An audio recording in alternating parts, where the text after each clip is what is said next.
আমি ডিক্লেয়ার করছি ক্যাবিনেটে আমি রিপাবলিকের সব কেসকে উইথড্র করব।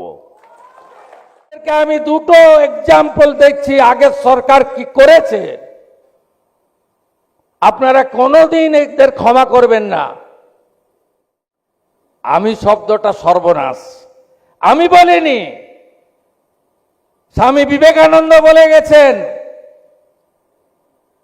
বলে আমি যদি করতে থাকো সর্বনাশ খুব কাছেই দাঁড়িয়ে আছে, একমাত্র জিতবে তখনই যদি তুমি আমরা করতে থাকো। খাদের কিনারায় পশ্চিমবঙ্গ দাঁড়িয়েছিল। থ্যাঙ্কস টু গড এবং বাঙালিদের কাছে আমি কৃতজ্ঞ, হ্যাটস অফ টু বাঙালি। ঠিক প্রপার টাইমে আপনারা পশ্চিমবঙ্গে চেঞ্জ করে দিয়েছেন। আগের মুখ্যমন্ত্রী বলতেন আমাকে বোঝাতে আসবে না, আমি সব জানি। বর্তমান মুখ্যমন্ত্রী বলেন হ্যাঁ আমি কিছু জানি, কিন্তু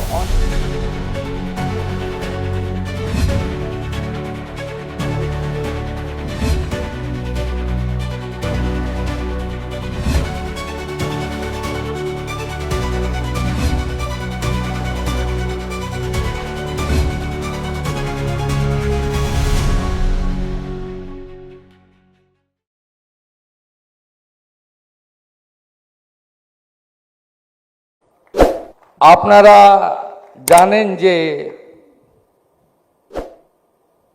পশ্চিমবাংলার গণদেবতা জনতা জনার্দন এবারে ভারতীয় জনতা পার্টির নেতৃত্বে সরকারকে নির্বাচিত করেছে বিপুল বিপুল ম্যান্ডেট দিয়ে। এবং যেহেতু সরাসরি মুখ্যমন্ত্রী নির্বাচনের সুযোগ নেই, বিধায়করা গরিষ্ঠ সংখ্যক নির্বাচিত হয়ে তারাই বিধায়ক নির্বাচিত করেন, সেক্ষেত্রে দলের একটা ভূমিকা থাকে। এবং ভারতীয় জনতা পার্টি যেহেতু সদস্য সংখ্যার বিচারে পৃথিবীর সর্ববৃহৎ রাজনৈতিক দল এবং 21টা রাজ্যে যে দল রাজ্যে সরকার পরিচালনা করছে তথা দেশের সরকার পরিচালনা করছে, তাই সর্বোচ্চ নেতৃত্বের একটা ভূমিকা থাকে। তাই আলাদা করে কারোর নাম না বলে আমি যশস্বী প্রধানমন্ত্রী নরেন্দ্র মোদীজির প্রতি আমার কৃতজ্ঞতা জানাবো, যিনি এই গুরুভার আমার উপরে অর্পণ করেছেন মানুষের ইচ্ছাকে মর্যাদা দিয়ে। এই সরকারের মাত্র 110 দিন হতে যায়, এটা খুব একটা বিরাট লম্বা সময় নয়। আমার নাম ঘোষণার আগে মাননীয় অর্ণব গোস্বামী মহোদয় তার লড়াই, তার পশ্চিমবঙ্গে আসার কারণ, তার অর্জুনের লক্ষ্যভেদের মতো সংকল্পে অবিচল থেকে লক্ষ্য পূরণের ক্ষেত্রে অগ্রগতির কথা বলতে গিয়ে বলছিলেন যে মুখ্যমন্ত্রী হিসেবে আপনাকে আমরা প্রথম পেয়েছি। আপনি শুনে রাখুন, আমি নির্বাচনের আগে আমাকে একাধিক জাতীয় এবং রাজ্যের পপুলার ক্রোডস অফ ভিউয়ার্স চ্যানেলগুলি টক শো, ইন্টারভিউ, কনক্লেভে ইনভাইটেশন করেছিলেন সম্মানের সঙ্গে, কিন্তু আমি ওখানে অ্যাটেন্ড করিনি। এটা আমার ব্যক্তিগত সিদ্ধান্ত ছিল। আর আমি মুখ্যমন্ত্রী হওয়ার পরে খানিকটা সময় নিয়ে আমার কাছে অনেকগুলি electronics media, YouTuber, portal, print media তারা ইনভাইট করেছিল conclave, talk show, interview, interaction, statement অথবা কিছু লেখা দিতে। আমি বলেছিলাম আমি যদি প্রথম কোথাও মিডিয়া প্ল্যাটফর্মে যাই সেটা না ভাবে রিপাবলিক বাংলা।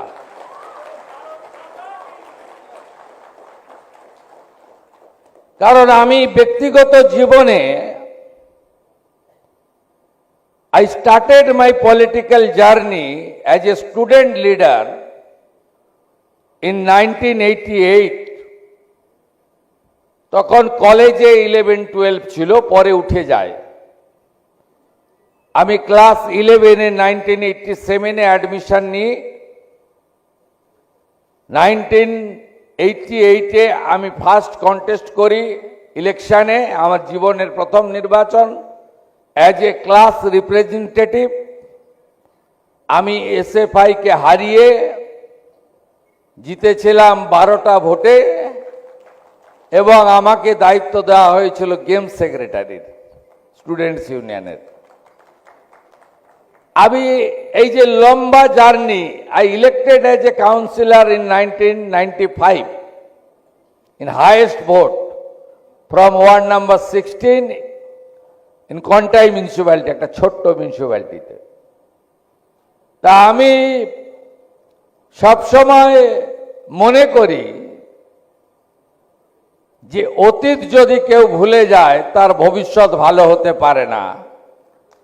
আর কৃতজ্ঞতা শব্দটি সব সময় মাথায় রেখে চলা উচিত, পরিবর্তনটা যেন না হয়। আমি আমার পার্সোনাল লাইফ নিয়ে বলবো না, আমি একদিন ইন্টারভিউতে আসবো, আপনারা যা খুশি কোশ্চেন করবেন আমি বলবো। আজকেও চেয়েছিলেন আপনি ডিবেটে পার্টিসিপেট করি, তো আমি বলেছি যে মুখ্যমন্ত্রীর লোক ধর্ম আছে, আগে সবাই রাজধর্ম বলতাম আমরা। নরেন্দ্র মোদীজি রাজ শব্দটা তুলে দিয়েছেন। যেমন আমরা অ্যাট হোম গভর্নর সাহেবের ওখানে গেলাম, ওটার নামও এখন লোক ভবন। তাই আমিও আমার বক্তৃতাতে বলাতে রাজধর্মটাকে বদলে লোক ধর্ম করে দিয়েছি, কারণ এটাই আমাদের সংবিধানের সবচেয়ে বড় জায়গা, for the people, by the people, of the people. সেক্ষেত্রে মুখ্যমন্ত্রীর তার যে উচ্চাসন, সেখানে কথা কম বলা উচিত, কাজ বেশি করা উচিত, বেশি শোনা উচিত, কম হস্তক্ষেপ করা উচিত। এবং আগের মুখ্যমন্ত্রী বলতেন আমাকে বোঝাতে আসবে না, আমি সব জানি। বর্তমান মুখ্যমন্ত্রী বলেন হ্যাঁ আমি কিছু জানি, কিন্তু অনেক কিছুই জানি না, আপনাদের কাছ থেকে আমাকে জানতে হবে, শিখতে হবে। Retired justice mister Biswajit Basu বসে আছেন। তিনি ওয়েস্ট বেঙ্গলে যে ইনস্টিটিউশনাল করাপশন হয়েছে তাকে ক্র্যাকডাউন করার দায়িত্ব ক্যাবিনেট তাকে দিয়েছে। তার সঙ্গে আইপিএস জায়রামান সাহেব রয়েছেন। উনিও দায়িত্ব নেওয়ার পরে as a chairman of the commission he mate with me in secretariat. আমার একটা স্টেটমেন্ট উনি দেখেছিলেন, যে আমি সেখানে বলেছিলাম যে এই কমিশন এমপি এমএলএদের করাপশন নিয়ে কাজ করতে পারবে না, লোকায়ুক্তের মধ্যে এটা আছে বলে। উনি আমাকে একদম ক্লজ খুলে দেখিয়ে দিলেন যে সবাইকেই এই ইনভেস্টিগেশনের আওতায় আনা যেতে পারে। আমি সঙ্গে সঙ্গে ওনার ওই কথা অ্যাকসেপ্ট করে নিয়েছি এই জন্য বলি আমাকে আরো একটু টাইম আপনাদের দিতে হবে, তারপরে আমি ইন্টারেকশন করব, কোশ্চেন অ্যান্সার করব, এবং তার জন্য আমি আরো যে 57 মাস বাকি আছে এই গভর্নমেন্টের, 57 মাস চাইবো না, আমি আর 9 থেকে 10 মাস চাইবো আপনাদের কাছ থেকে। I started my journey with a vision, এবং আমি যেহেতু ইন্ডিভিজুয়াল নয়, আমি রিজিওনাল পার্টির লিডার নই, আমি প্রাইভেট পার্টির লিডার নই, আমি ফ্যামিলি পার্টির লিডার নই, আমি কর্পোরেটের ম্যানেজিং ডাইরেক্টর চেয়ারম্যান নই, আমি এমন একটা পার্টি চিফ মিনিস্টার যে পার্টি সব সময় বলে নট আই বাট উই, আমরা ইন এ টিম কাজ করতে হবে এবং সবাইকে নিয়ে আলোচনা করে এগোতে হবে।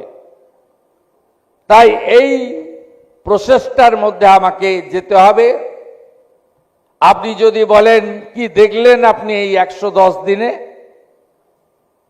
আমি বললাম বাইরে থেকে তো অ্যাজ এ এলওপি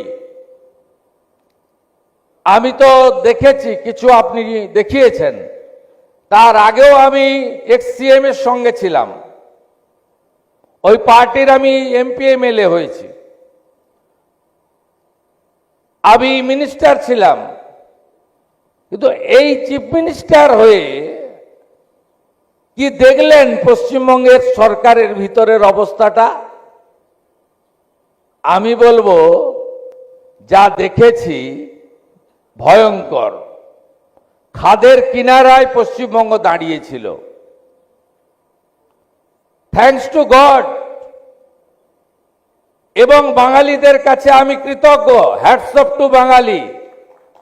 ঠিক প্রপার টাইমে আপনারা পশ্চিমবঙ্গে চেঞ্জ করে দিয়েছেন প্রত্যেকটা প্যারামিটার। যদি বলেন রাষ্ট্রীয় সুরক্ষা ডেঞ্জারাস জায়গায় ছিল, যদি বলেন সংবিধান, আমি বলবো মান্যতাই ছিল না, যদি বলেন সংবিধানের 4টে pillar, first law makers, that means we MP and MLAs, এখানে কমপ্লিটলি ল মেকারদের যে মিনিমাম কনস্টিটিউশনাল পাওয়ার ভূমিকা, তার ন্যূনতম অস্তিত্ব রাখা হয়নি। অনলি ওয়ান পোস্ট, আর বাকি সব ল্যাম্প পোস্ট। সেকেন্ড, যদি আপনি বলেন সংবিধানের সেকেন্ড যে স্তম্ভ, সেটা হচ্ছে ব্যুরোক্রেসি। ব্যুরোক্রেসির অবস্থা এত আপনার খারাপ করে দিয়েছে, আপনি ভাবতে পারেন, আমি নাম কাউকে বলবো না, কারণ আমাকে সবাইকে নিয়ে কাজ করতে হচ্ছে। আমি চাই না কাউকে সম্মান না দিতে পারি, অসম্মান করি, এটা আমার রুচির মধ্যে পড়ে না। 89 ক্যাডারের আমাদের আইপিএস অফিসার, তিনি হচ্ছেন রাজ্যের ডিজিপি, আর 2004 ক্যাডারের আইএস অফিসার হচ্ছেন হোম সেক্রেটারি। কে কাকে স্যার বলবে? এই যে ব্যুরোক্রেসির যে হায়ারার্কি, সিনিয়রিটি তছনছ করে দেওয়া হয়েছিল। একজন রেসিডেন্ট কমিশনার ছিলেন দিল্লিতে, আবারও বলছি নাম বলবো না, যারা বোঝার বুঝবেন, না বোঝার নাই বুঝবেন। তাকে 12 বার এক্সটেনশন দেওয়া হয়েছে, কেউ রিটায়ার করতো না।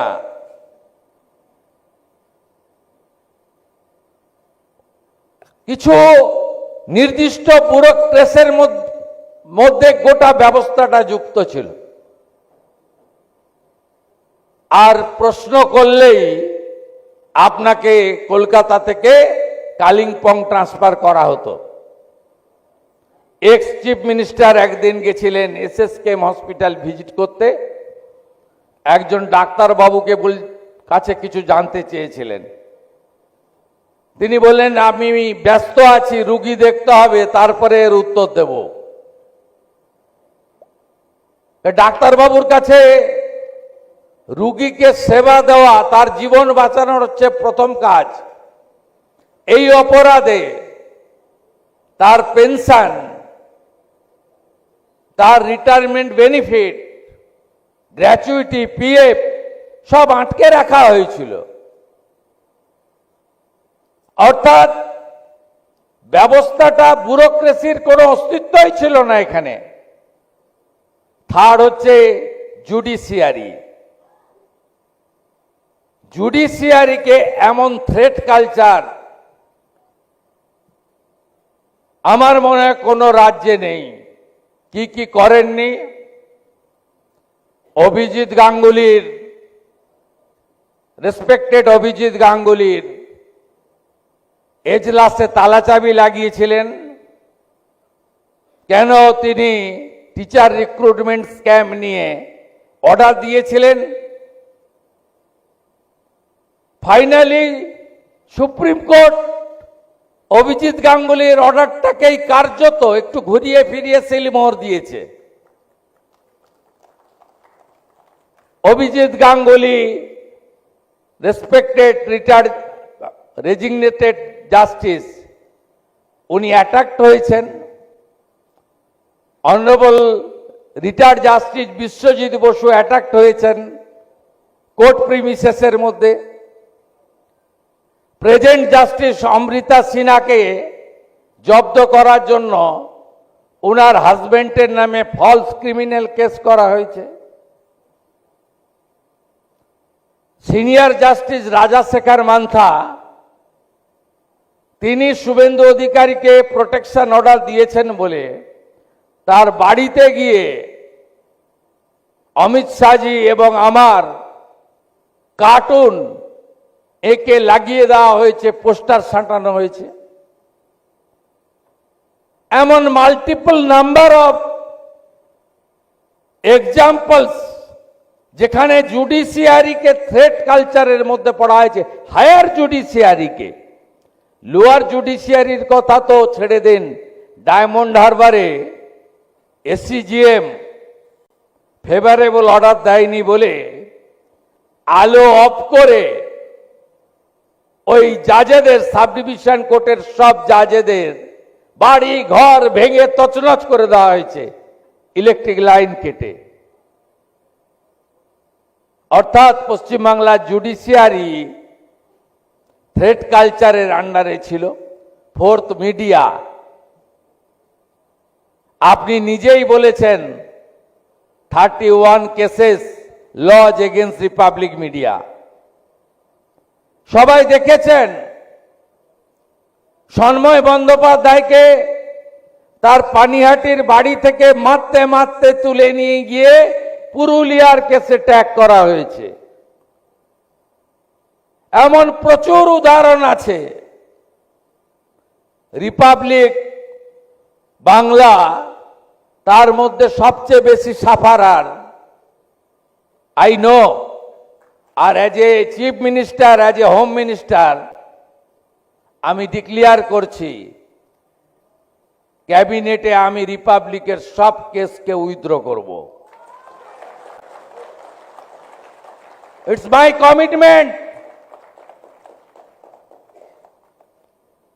All cases are false, fabricated, lodged by the Mamata Banerjee's government due to their vendetta. এই জিনিস চলতে পারে না।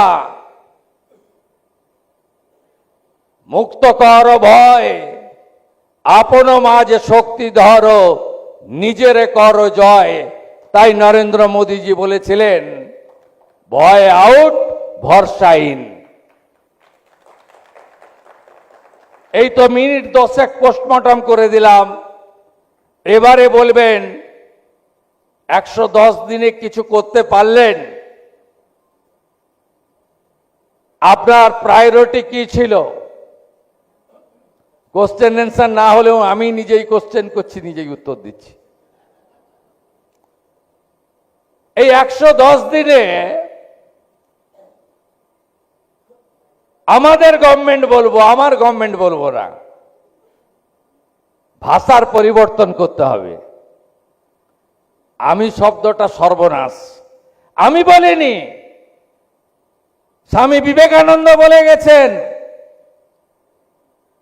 বলে আমি যদি করতে থাকো সর্বনাশ খুব কাছেই দাঁড়িয়ে আছে, একমাত্র জিতবে তখনই যদি তুমি আমরা করতে থাকো। এটা স্বামী বিবেকানন্দের কথা। তাহলে আমাদের 110 দিনে প্রায়োরিটি কি করলাম? কি প্রথম প্রায়োরিটি রাষ্ট্রীয় সুরক্ষা। পুরো বর্ডার ফাঁকা ছিল। এই কয়েকদিনের মধ্যে বর্ডার সিকিউরিটি ফোর্স যত জমি চেয়েছিল 54 একর বাদে ওটাও দিয়ে দেবো এক সপ্তাহের মধ্যে। 300 কিলোমিটার জমি দিয়ে দিয়েছি। ফেন্সিং এর কাজ জোর কদমে চলছে। দেখুন, আমাদের প্রত্যেকের মধ্যে একটা ভাবনা থাকা উচিত, যেটা নিয়ে সমঝোতা হতে পারে না, সেটা হলো রাষ্ট্র সর্বোপরি, নেশন ফার্স্ট। তাই রাষ্ট্রীয় সুরক্ষা ছিল এই সরকারের প্রধান এবং প্রথম কাজ। We did it. দ্বিতীয় কি কাজ? ডক্টর বাবা সাহেব আম্বেদকরের তৈরি করে দেওয়া সংবিধান। আমরা একটা প্রাদেশিক সরকার, ভারতবর্ষে একাধিক রাজ্য নিয়ে দেশ তৈরি হয়েছে। সংবিধান বলে দিয়েছে দেশের সরকার কি করবে, রাজ্যের সরকার কি করবে, কনকারেন্ট লিস্ট, যৌথ তালিকায় কি কি থাকবে। যেমন ডিফেন্স দেশের সরকারের কাজ, রাজ্যের ভূমিকা নেই। পুলিশ, ইন্টারনাল সিকিউরিটি রাজ্য দেখবে, কেন্দ্রের ভূমিকা নেই। আবার শিক্ষা কনকারেন্ট লিস্ট দেশ এবং রাজ্য মিলে করবে। ফাইনালি সংবিধান। আমাদের দ্বিতীয় অগ্রাধিকার ছিল সাংবিধানিক কাজ, যে দায়িত্ব সেটা এখানে কার্যকর করা। আপনারা, you are the cream of this society, you are the highly educated people sitting here. You are the intellectual. You are the opinion maker. আপনাদেরকে আমি দুটো এক্সাম্পল দেখছি আগের সরকার কি করেছে। আপনারা কোনোদিন এদের ক্ষমা করবেন না। ফার্স্ট, সিআরপিসি আইপিসি ছিল ব্রিটিশের তৈরি করা আইন। ব্রিটিশের আইন কেউ ভাবেনি। নরেন্দ্র মোদীজি ভেবেছেন, অমিত শাহজি 2019 থেকে গোটা ভারতবর্ষে যত স্টেক হোল্ডার আছে, পাবলিক রিপ্রেজেন্টেটিভ, সাব ডিভিশন কোর্টের বার অ্যাসোসিয়েশন, লয়ার, বার লাইব্রেরি, ল মেকার্স, জাজ, রিটায়ার্ড জাজ, সবার কাছ থেকে ওপিনিয়ন সিক করেছে। অনেক কমিশন, কনভেনশন, সিম্পোজিয়াম হয়েছে। যে আমরা ব্রিটিশের সিআরপিসি আইপিসি কে ফেলে দেব এবং ভারতীয় ন্যায় সংহিতা আনব বিএনএস। 2019 সাল থেকে এক্সারসাইজ, 2023-এ পার্লামেন্টের বোথ হাউসে আইন pass, honourable president of India assigned করে দিলেন, রুল ফ্রেম হয়ে গেল। 2024 সালে ভারতবর্ষে বিএনএস চালু হয়ে গেল। আপনি ভাবতে পারেন আগের সরকারের অডাসিটি কোথায় ছিল? 24 থেকে 26 সালের মে মাসের 11 তারিখ অবধি পশ্চিমবঙ্গে ব্রিটিশের সিআরপিসি আইপিসি চলতো। ভারতবর্ষের রাষ্ট্রপতি মহোদয়া সই করা পার্লামেন্টের অনুমোদিত বিএনএস কার্যকর ছিল না। আমি 9 তারিখে 9th May I took charge, I took oath, এবং 11th May প্রথম দিন আমি অফিসে গেছি, সেক্রেটারিয়েট নবান্ন। আমার প্রথম 3টে কাজ ছিল। একটা আগেই বলেছি, বিএসএফ কে জমি দেওয়া, greater interest of the country, রাষ্ট্রীয় সুরক্ষার প্রশ্নে।